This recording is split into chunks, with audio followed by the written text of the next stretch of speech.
Thank you for tuning in to the latest edition of the 12 Kyle podcast. Whether you're listening during your commute, while working out, or just relaxing at home, we appreciate you. Every download, every listen, and every subscription means a lot. Up next, the 12 Kyle podcast. Ladies and gentlemen, thank you for listening. Thank you for downloading. And thank you for subscribing to the latest edition of the 12 Kyle podcast. I am your boy, 12 Kyle. I want to thank you all for tuning in as you do each and every week. Shout out to those of you who are watching on YouTube and Spotify. Man, check this out. On this episode, what we're going to talk about is things you'll never see again. Now, I came to this topic because of the recent news at the time of this recording. They recently announced that pennies, as in the money, will be going away. Like, I don't know where pennies are going or what they're going to do with the pennies, but, you know, using pennies as currency will soon be going away. We heard some years ago that there was a shortage on pennies, which is kind of wild because if you think about it, pennies will always be around. Like, you can go anywhere in America and whatever city that you live in. Do yourself a favor. If you're at work right now, or if you're in your home, or you're at your auntie's house, walk outside. And I'm willing to bet if you walk outside for at least 5 minutes, you know what you will find on the ground? A penny. Because people throw pennies away and pennies fall out of your pocket. You know, you have them in your ashtray in your car, and pennies are everywhere. So the idea of them not create the United States federal government not creating pennies anymore is mind-boggling to me. That being said, word on the street is that pennies are going away, and at some point, probably sooner than later, we won't have pennies anymore. And so, like, to me, that is not something that I don't think any of us could conceive, because you know what, when we were younger, that was the joint. Like, you wanted to have as many pennies as you could, because obviously pennies turned into a dollar. I remember we used to roll pennies and then take them to the bank or what have you. Or, you know, better yet, when you were in school, you used to pitch pennies, for those of you who are old enough to remember pitching pennies. That being said, again, the fact that they're going away is funny and very crazy to me when I think about it. And so that brought me to the conversation that we're going to have today, because there are some things that we'll never see again. And if pennies are one of them, I'm going to give you a couple here on this episode that we'll never see again. And, you know, it's kind of sad that some of them are going away. And here's the thing. Some of what I'm going to tell you, they've already gone away. You just didn't know it. So these are no particular order. First and foremost, Latchkey kids. Shout out to the homie Baylor. BTG for President is the podcast. He did an episode not long ago when he was talking about how he was a latchkey kid. Latchkey kids are long gone. And what I mean by that is, like, especially for those of you who don't know what a latchkey kid was, in the 70s and the 80s and probably somewhere in the 90s, probably faded away. But, you know, kids would go to school, obviously. And then when they would come home, nobody was at home, right? And so if nobody's at your house, the kid has to let themselves in the house because nobody's there. And so what would happen is your mom or your grandma or your auntie would take like a shoestring. They would take a shoestring tied around your neck, and at the end of the shoestring would be a key. That would be the key to your house. They would tie it around your neck, and you had to wear that all day long. And that key would stay around your neck. You could not, you couldn't take it off. You couldn't do anything with it. For some kids, they would tie it on their belt buckle. But the thing about putting it on your belt buckle is if you went outside for recess, you playing football, you could easily lose it, right?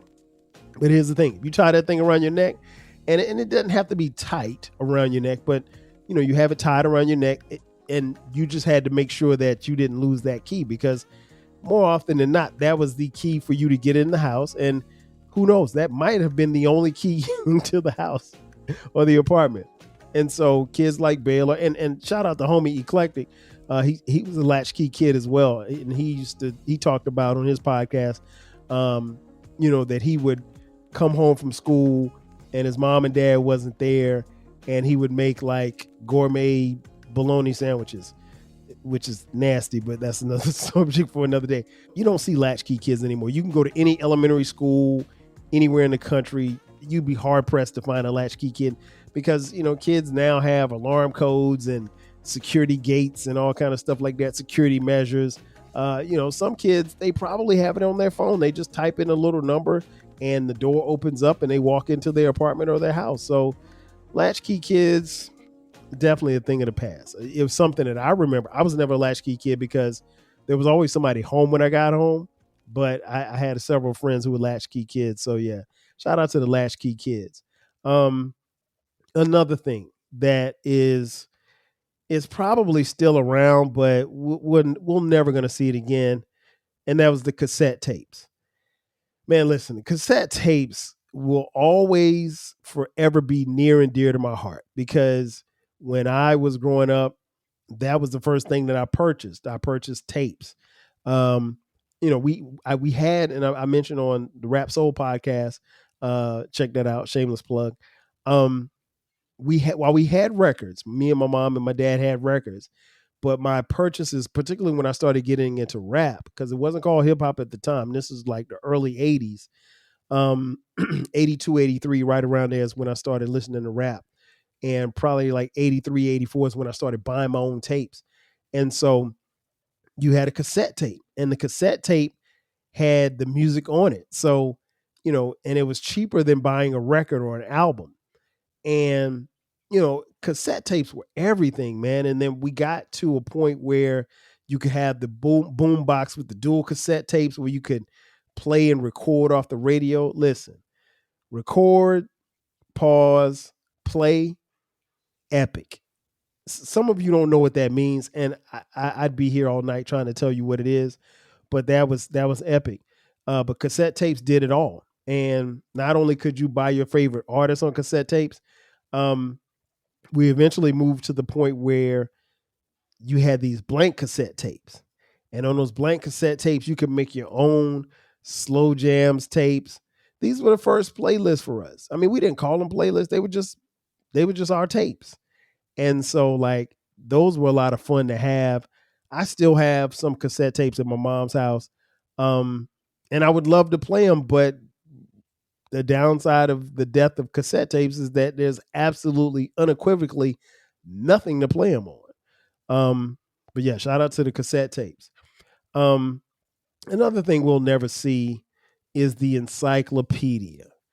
Now, listen, when I was coming up in the 80s and the 70s, but mostly in the 80s, the encyclopedia was everything, because like, and this is going to make you laugh, the encyclopedia in some households was like a status symbol. Like if you had an encyclopedia or you had a set of encyclopedias, that meant you had a little bit of money. Like you could, and the encyclopedias had everything.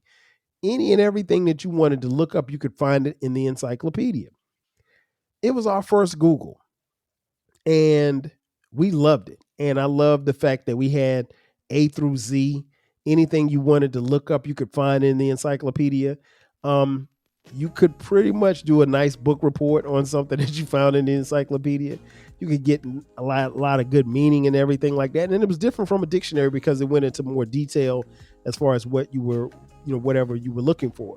But I love the encyclopedia, man. We were fortunate enough that we had some encyclopedias, and they were dope, and they were always a great reference tool for me. But over time, they were big and they were bulky, and you always had to buy them in I guess boxes or whatever. So you had to get a case. So one case would be A through, like you might get a case A through K, and the other case might be L through Z. So you couldn't have one case and then have the other. So, it was a hustle. And I don't know how much they cost, but based on what I think, they probably weren't, they probably were like $100, which, in 82 was a lot of money. So, yeah, shout out to the encyclopedia. Those are never coming back. Because again, we have Google now. Anything that I want to learn, I can find on Google. And, some of us use GPT. I mean, that's another search engine as well. So it's, you'd be hard pressed to find somebody who has encyclopedias. What's interesting is, to my right off the screen here, you can't see it, but there's a closet. And in that closet, there are some encyclopedias. I don't know where they came from. I guess they're my wife's family or whatever.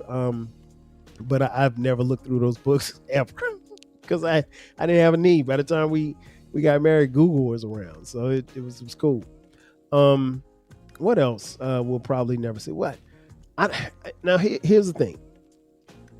The dog catcher. I don't know if the dog catcher is extinct. I just know that I never see a dog catcher anymore. And when I say dog catcher, I'm talking about like Pops on Friday, the movie Friday. Shout out to Pops, John Witherspoon, rest in peace. Yeah, like that. Like a guy who would, choke a dog and rough him up as he, so eloquently explained his job title in the movie Friday. But nah, man, dog catchers may still exist. I've never seen a dog catcher. Honestly, I've never seen. As long as I've been living in Atlanta, I've never seen a dog catcher in any neighborhood that I've been in or any neighborhood that I've driven through. Now, again, feel free to correct me if I'm wrong. If you have a dog catcher in your neighborhood or you've seen a dog catcher, let me know. I've never seen a dog catcher. I don't know that they exist anymore. And I'm pretty sure they don't exist in my area of Atlanta. And I'll tell you why. It's because I always see stray dogs. There are literally stray dogs running the streets of Atlanta right now as we speak. But dog catchers, nah, man. I mean, and I get updates and, you get little emails and stuff about, hey, in the neighborhood, hey, there's a loose dog on Jefferson Street and, he's brown and his name is Fluffy. Listen, I don't know. I have yet to see a dog catcher, and I've been living here since 1997. So go figure. The next one is pretty obvious. Payphones. Man, listen, I have a special relationship with payphones. And the reason being is because payphones were that last line of communication. And what I mean by that was you had to use a payphone, for people to call you. Cause like, I'll go back with my journey with cell phones. Like I was probably, of my friends, I was probably the last one to get a cell phone. Right. And so I had a pager. And so you hit me on the hip, shoot me a page. And then, so I would keep, cause I don't smoke. So I would keep, coins, quarters and dimes and stuff and nickels in my ashtray. And I still do to this day. And so you get a page, and then so you'd have to pull over wherever you were driving or whatever, and then you respond to the page. You call whoever paged you back, right? And it would always be at a payphone. And I remember when payphones were 10 cents, and then they went to 25 cents, and there was an uproar. Man, people lost their damn minds. People were like really mad and complaining about the fact that they didn't want to pay 25 cents for for a payphone. But payphones were cool, man. Payphones were cool. I have no beef with payphones. There is one payphone that I know of, and I don't think that it actually works, but the payphone is actually in someone's yard, and I think they have it as a relic. And it's at this park not too far from my house. If I get a chance, maybe I'll drive by there and take a picture of it. But yeah, payphones don't exist. If you see a payphone, please take a picture, because that is a relic of the past for real. Speaking of phones, phone books, man, listen, the phone book was everything back in the day because that's where you got the information from. And when I say phone books, I mean like let me just explain this to those of you who may not have been around back in the day. So, before we had cell phones, if you had a public number, your phone was listed in the phone book. And so there was a big, thick book in your town or municipality or county or what have you, and they would go by and it would drop them off at everybody's house or everybody's apartment, and so everybody had a phone book. And so if I wanted to, call King Germ from Pod and Saved Our Marriage, if I wanted to call him and I didn't know his number, as long as I knew either his name or his mom's name or his dad's name, first and last, then I could look it up. Unless they had a private number, it was listed in the phone book. And very few people, at least where I'm from, in Florence, South Carolina, very few people had private numbers. Like that just didn't exist because you had to pay like an arm and a leg to get a private number. And so, so we would have phone books. And in the phone book, now let me make the distinction. You had the phone book and then you had the yellow pages. The yellow pages is where the pages were all yellow, just like that. The yellow pages were dope because that's where you could look up any business. So if I wanted to go to the Regal movie theater, but I didn't know the number and I needed to know what time the movie that I wanted to go see was showing. I'd look it up in the yellow pages and I'd call the Regal movie theater and say, hey, what time is Spider-Man showing today? That type of thing. Not to be confused with the white pages. The white pages also showed businesses as well. And again, these books were free. They were really, really thick and they would deliver them to you. And everybody had one. And again, if you knew, so that girl that you were trying to talk to, but you were kind of scared, you didn't even have to ask her for her number. If you knew her mama's name, if you knew her last name, or if you knew her dad's first name and their last name, you could look it up. You could look it up and call. We did that plenty of times in 88. We did it plenty of times. Are you feeling nostalgic for the golden eras of rap and soul music? If so, tune in to the Rap Soul Podcast. We are your weekly journey through the 80s, 90s, and 2000s, spotlighting the music and the hidden gems that shaped the soundtrack of our lives. From the powerful beats to the soulful melodies, we bring you the best of the past with fresh insights and stories. Rediscover the music that defined a generation. Subscribe to the Rap Soul Podcast and enjoy the vibes. If you want a podcast where culture, conversation, and life collide, where you get insightful commentary, engaging discussions, and a fresh perspective on everything, then you need to listen to the 12 Kyle podcast. Hosted by the one and only, yours truly, 12 Kyle, a voice that you know and trust. This podcast will bring you thought-provoking moments, compelling stories, and a whole lot of fun. Whether you're a first-time listener or just tuning in, each episode promises to be something new and exciting. So sit back, relax, join 12 Kyle, myself, and my guests as we break down the world around us and give you stories that you've never heard before, from nostalgic throwbacks to everything in between. The 12 Kyle podcast is a front row seat to this conversation. Subscribe now and never miss an episode of the 12 Kyle podcast, where the vibe is always real and the discussion is always worth your time. Another thing you'll never see. Well, then here's the thing. They're not as extinct, but they're not as prevalent as you used to see them. And that's cigarette smokers. Like, I know 3 people that smoke cigarettes. Literally. I mean, like, I don't know, like, what happened if they just stopped making cigarettes, but nobody smokes cigarettes anymore. Cigarette smoking used to be a thing. It used to be something that was big. It used to be something that was cool, that was marketed as being fresh, that was marketed as being something dope.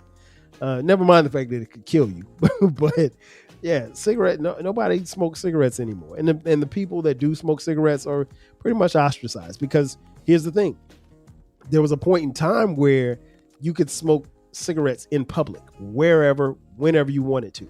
Hell, you could even smoke cigarettes on a plane back in the day. I remember my first flight. There were people literally. There was a smoking section on the plane, and that was like what 80 was it 86? I think 86.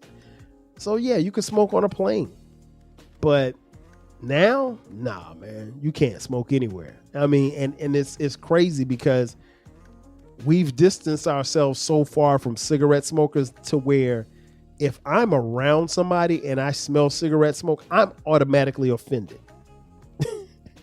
I'm not offended by weed smoke. I'm offended by cigarette smoke because I don't smell it a lot. And it's rare for you to be around anywhere. Living here in Georgia, I remember when they passed the bill and they said, no more public smoking in restaurants or anything like that, because you had smoking section. You had a smoking section of a restaurant, and then you had the non-smoking section. And then when you would go to a hotel, you check into your hotel, the hotel has you can get smoking or non-smoking. Are they still doing that? I don't think they're doing that anymore. I could be wrong. I've never booked a hotel room and said, hey, give me the smoking room. And I remember one time, man, a long time ago, this is like 2010. It's like 2010 because I was living and working in Minneapolis, Minnesota, working for Wells Fargo. And I'll never forget this because you couldn't smoke inside the building, but you could go outside and smoke. And they had smoking sections right outside. And I'll never forget, it was one day we went to work and there was probably maybe about eight inches of snow on the ground. And the temperature was a negative 27 degrees. And there were people that would go outside and smoke. I'm like, yo, you really got to be desperate, or you got to really have a bad habit if you have to go outside and smoke a cigarette in negative 27 degree weather. I don't know about you, but I don't want that square that bad. I don't know what it is about cigarettes, but I don't want no parts of a cigarette if I got to go stand in 27 degree weather. This smoke, even if it's only for 2 minutes, I'm not going. It's too cold to be outside. Like, who goes out? Nobody wants to be outside. So it was just weird to see, but that's what it is, man. Cigarette smokers, we don't see them anymore. I mean, I know that they exist because, like I said, I can think of 3 cigarette smokers that I know offhand, but shout out to Charles. And I told Charles the next time I see him, I'm gonna just knock the cigarette out of his hand. Because Charles, I think Charles has been smoking since he was like 15, and Charles is like 55 now. Another thing, McDonald's playgrounds. Again, shout out to the homie Eclectic. Check out his new podcast, Before Everything Changed. He referenced the other day on one of his episodes about McDonald's, and that was a thing. Like, one, it was an event to go to McDonald's with your parents or your mom, because we didn't get McDonald's every day. Like, these kids are way spoiled, and that's the subject for another day. But going to the McDonald's playground, you would go and jump into that I don't know what to call it, like a little play area where it had all of those foam balls and stuff like that. And so you jump in there with the foam balls, and it's like, you don't know what's in that thing. Like, it could be a syringe needle in there. Somebody could have pissed in there. Somebody could have, I don't know, put cocaine in it. Any and everything was, all kind of germs was in that place. And we just went in there and had a ball. I mean, like, they used to have slides and stuff. The McDonald's playground, low key, was almost as fun as the idea of going to McDonald's. But, the playgrounds went away, man. I mean, McDonald's, they changed their whole model and everything. So we'll never see that again. Ever see that again. Another thing we'll never see, and I think me and the homie King Germ were talking about this one day. We don't see anymore is bike ramps. Like, I don't ever recall seeing a bike ramp anytime within the last 10 years. And if you're thinking, okay, well, what do you mean by a bike ramp? A bike ramp is when back in the day you had your bike and you would make either it was something that it was either man-made or it was something that you would just jump over. So your ramp might be, I don't know, maybe 2 or 3 feet off the ground, and you ride your bike as fast as you could, and then hit the ramp and then jump whatever, jump over. Sometimes you would jump over people, and all of this was inspired by um, the late great Evel Knievel, Daredevil man. Is Evel Knievel? He's dead, right? I think Evel Knievel. I think Evel Knievel is no longer with us, because he was popping in the 70s, and Evel Knievel was pretty old then. Um, but yeah, he was a daredevil. He was a stunt man who did these amazing jumps on his motorcycle, and he is allegedly had broken almost every bone in his body at some point in time in his lifetime from doing these jumps. And so you would see the clips of Evel Knievel doing these jumps and stuff. So you go outside on your bike and you try to duplicate that. And so like I don't see any I mean I rarely see kids riding bikes, but I don't think I've ever seen a kid jump any ramps. I don't think there's been any bike ramps. Um, and what's interesting is there's a bike ramp right down the street, a bike ramp that I used to jump all the time. It was one we kind of made. It was a little hill, but we kind of made it. We kind of sanded it down and got it ready and everything like. And we used to jump our bikes all the time when we were kids. And it's right down the street from my mom's house. And I'll be honest, I actually contemplated, jumping on the bike and riding down there to see what was cracking. But I'm too old for that. What else we'll never see? Oh, we'll never see the big TVs. Remember the big box TVs, like what they used to call the floor models? We'll never see those again. But the great thing about those TVs is that you couldn't steal them. If you broke into somebody's house, you're gonna take everything but the TV, because that TV, no, it would take 4 people to steal that TV. That TV was everything. And what was always interesting about the big TVs is that anytime like the tube went out or the TV just went, it just went out for good, you take a little TV, put it on top of the big TV. The big TV became the TV stand for the little TV. But yeah, nobody makes those TVs anymore. They went from those, the big floor models, to what we used to call the flat screen big back TVs in the 90s, 90s, early 2000s. And then you went to the flat screen. So now everybody's got flat screens. So remember when flat screens were a thing? That was a long time ago. But yeah, that's not happening. Nobody's making big ass TVs anymore. That day is long gone. What else? Oh, remember back in the day when you could go to the airport and you didn't have to have a ticket and you could walk up to the gate, no problem, no questions asked or anything. Like your little brother could fly from Kansas City to Miami, and you could go pick him up from the gate and meet him at the gate, and you didn't have to wait outside or anything like that. You didn't have to go through any type of security, any type of checkpoints or anything.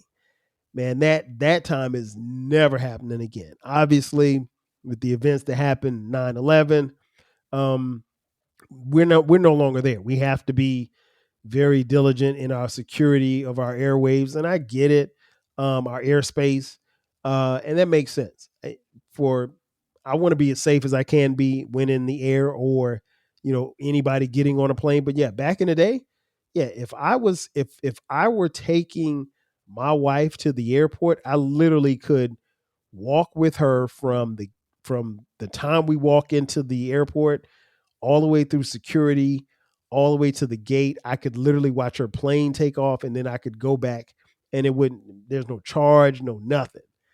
Those are some great times. But I mean, again, 9/11, safety, I get it, but that time is never coming back. Oh, you know what else we'll never see again? TV guides. Some of you don't remember the TV guide, but the TV guide was like our Bible for television. Like the TV guide told you everything that was going to happen, and they were never wrong. They told you when your favorite shows were coming on, what time they were going off. And, that was very important because here's the thing. With the TV guide, it gave you just that. It gave you a guide to let you know when your programming was coming on. Because here's the thing. If you did not see your favorite show when it came on at 8:30 on Thursday night, guess what? You're not going to see it until the summertime, until the summer reruns. It's not happening. There was no DVRs. There was no VCRs back then. That wasn't until like maybe the mid 80s. But like in 77, yeah, you needed that TV guide, bro. You needed to know what time the Jeffersons were coming on. And you couldn't miss that episode. If you did, you were going to have to catch it during the summertime when they ran the reruns. That was just it. But the TV guides were special. As kids, we used to love looking through them. I mean, we almost treated the TV guide like a magazine, to be honest. What else? Oh, man, how can I forget? Arcades at the mall. I mean, I'll be honest, I don't even know if arcades even exist anymore because of the explosion of, games and everything. But the arcades at the mall, I talked about it before in one of the episodes. Like, man, I spent so much time, so much money at the arcade at Magnolia Mall in Florence, South Carolina. And much like many of you, we spent countless hours, countless dollars. And that was the thing. Like, you would go to the mall and you wanted to be in the arcade. And I was going to be in the arcade literally until I ran out of money. And then sometimes I would ask people for money just so I could stay in the arcade and play a little longer. So yeah, that time is never coming back because obviously, with the explosion of, the Atari, Nintendo in the 80s, ColecoVision, all of those things, we got those games that we used to play in the arcade. We got those games in our house. And so once you got them in your house, I mean, what was the need for you to go to the arcade to play? Now, granted, we had some battles. Like I thoroughly enjoyed going to the arcade at the mall, going to the Miss Pac-Man game, seeing what the high score was, and then putting money up to see who could beat it. And then I would beat it and then challenge other people to try to beat my score. Because I was dope at that game. But nah, that's never coming back. Never. That's something we'll never see again. I'll give you one more. One thing that we'll never see again, and I think for our sake, we would love to see it happen again, but it's never happening again. And that's gas going under $1. That's never happening again. It's too much money to be made. We're not producing gas the way that we used to. I'm not even going to get into the economy side of gasoline and its prices and its supply and demand. But I do remember, I think the lowest I've seen gas in the modern era was Obama's first term. I'll never forget. I went to the gas station and I mean, like, this country was like shooting bad. We were down bad and gas was $1.54. I'll never forget it. And I fueled up my car. It was $1.54. And I said it out loud. I was like, gas will never be this low again. He had just gotten into office. I was like, it'll never be this low again. Now, I do remember when I first moved to Atlanta in 97, there's a gas station on the corner where I lived. That gas was 99 cents the day that I moved in. And again, that was 97. So I say the modern era. So I say Obama, his time frame, that's the lowest that I've seen it. It'll never go back. We're at a place now where $2, $3 is pretty much the median for gas. And that's what we're used to paying. And we're comfortable paying that. I don't know that we'll ever change that. Now, I know my homies like Baylor and Dolomite who live in California and LA, I'm sure they would welcome $3 gas. I'm sure gas probably in LA right now is probably like $8. I told Dolomite, man, listen, if gas ever got over $4 in Atlanta, I'm stealing it. And I'm not laughing. In conclusion, y'all, you see the cover art, it's a penny, and he's got his hand up because, like, it's over for the penny. And unfortunately, for most of the things that I mentioned on this list, it's over for that as well. The one great thing is we can always reminisce about it. And who knows, maybe one day, maybe it'll find its way back. Ladies and gentlemen, that's going to do it for me. Thanks again for checking out this edition of the 12 Kyle podcast. Be sure to subscribe to the podcast. We drop new episodes every week. If you're on YouTube, check us out. Check out the YouTube channel, the 12 Kyle podcast channel, and be sure to also check out our new baby. It is called the Rap Soul Podcast. The Rap Soul Podcast is my music podcast. It's where we break down music and artists from the 80s, the 90s, and the 2000s when it comes to rap, soul, hip hop, and R&B. Listen, it's the best music podcast that you've never heard, so make sure that you check it out. If you want to contribute to this podcast financially, hit us up on Cash App, $TWELVEKYLE.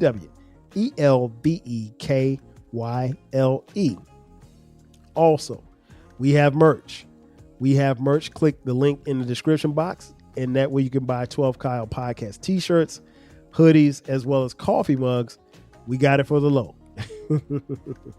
Ladies and gentlemen, again, that's going to do it for me. Thanks again for checking out this edition of the 12 Kyle podcast. I am your boy 12 Kyle. We'll catch you guys next time. 5,000. Cheers. Thanks again for listening to this episode of the 12 Kyle podcast. If you enjoyed this episode, make sure that you hit the subscribe button and share this podcast with a friend who needs the 12 Kyle podcast in their life. Every listen, every download, and every share helps us grow. Thanks for being a part of the 12 Kyle podcast community. We appreciate your support. We will catch you next time. 5,000.